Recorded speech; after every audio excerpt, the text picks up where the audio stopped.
Our first artist that will be sharing their story have actually performed at our Vibrant Brampton Festival. He is an independent contemporary R&B artist based in Brampton, Canada. He is a self-produced, multi-instrumentalist and vocalist that is always taking inspiration from what he hears.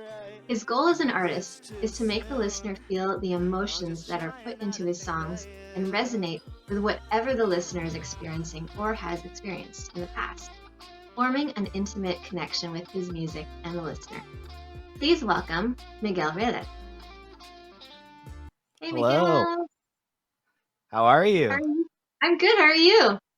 I'm great. A little tired, a little nervous. I'm not used to talking without a guitar in my hand, so this is a little different. You'll be fine. You'll be fine. I love your hair, by the way. Ah, thank you. I love yours. Thanks.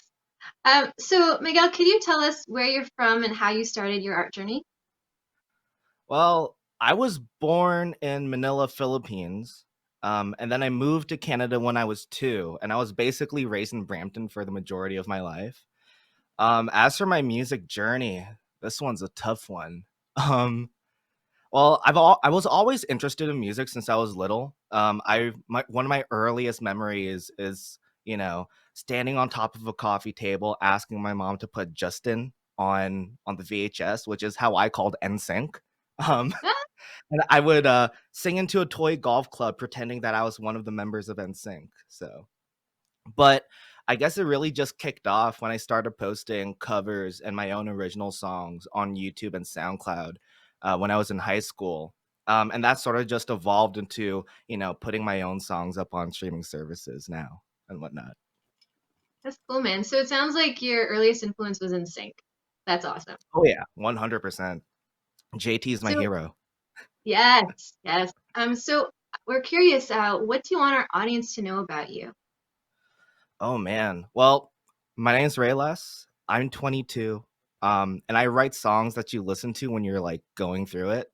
I'm talking like ugly cry in your car after a nasty breakup going through it. So that's the vibe. Oh, that is amazing. So Yeah. with that said, do you find your inspiration from like your own experiences, or other people's or things that you see on social media, TV?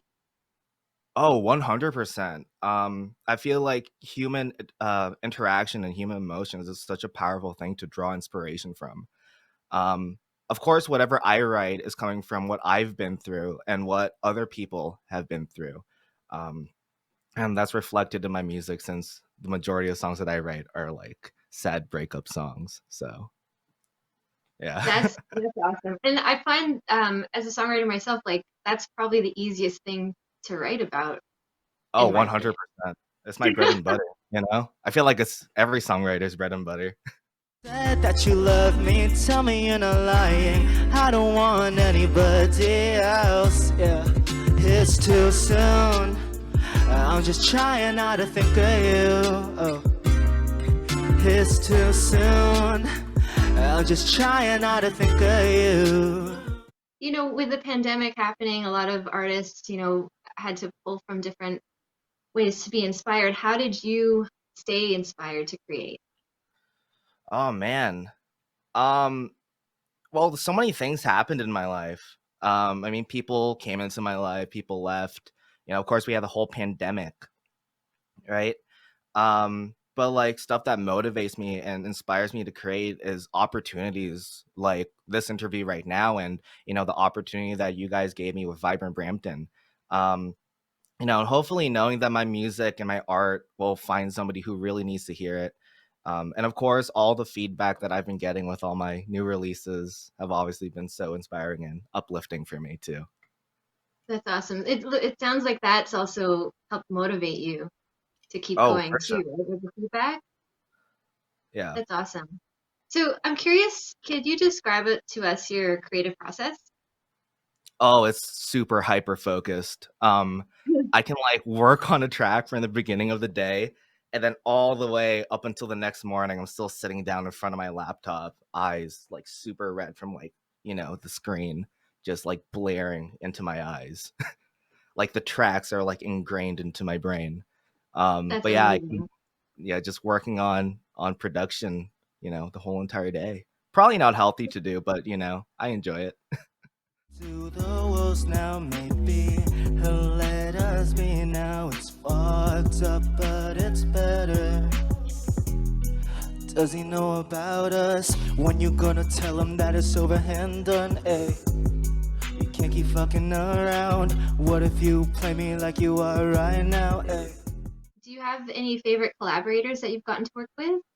Well, I have to, of course, shout out my bandmates, Anna Esho on drums, Red Oliveira on vocals, and Vanessa Webster on bass from Electrocat, my new band. And of course, I'm in another band as well, 3 Minutes in Bed, and my drummer Alex Harrison has been helping me write songs for that project, and also for this little online series that I used to make called Minute Punk on Instagram and TikTok. What? That's wicked. That's really cool. Now, as an artist, we're always growing. How did you decide which direction to take your craft? I have a very specific, and it's just like one simple like guideline thing when it comes to songwriting and for the decision. Like, if the song that I'm writing doesn't get stuck in my head, by the first few listens, that means that I got to go back in there and just kind of, rework everything just so I can get that earworm. Because I feel like that's probably like one of the most, important things about a song is like if it can get stuck in somebody's head without, the song playing, that means you wrote a good song, There's that earworm sort of thing. That's amazing. That really speaks a lot about your work ethic, because you want to make sure that you as a fan would want to listen to your music over and over again, right? Of course, I'm also a huge perfectionist, so especially with production and mix, if my vocals doesn't sound right, then I gotta sing better, I guess, or mix better. That's cool. That's cool. Like your fans are probably appreciative of that. So Miguel, Hopefully. how has the last year or so impacted your work, if it has? Oh man. I mean, I've talked about this before, how, a lot of things changed in my life. Of course, with the whole pandemic, I talked about how people entered my life leaving and whatnot. Um, Also just missing human interaction in general. I mean, it's so different to talk to a screen, right? Even this is kind of jarring right now. It feels kind of, you know, um cyberpunk-esque or whatever. Um, but I feel like another thing that really impacted my work is, especially that we live in the digital age, as a creator, the constant need to create, to stay on top of everything, stay relevant. And it really makes not only I feel like it's not only me, but a lot of creators also like feel really susceptible to like burning out and, kind of resenting the process. It's kind of like a double-edged sword, I guess.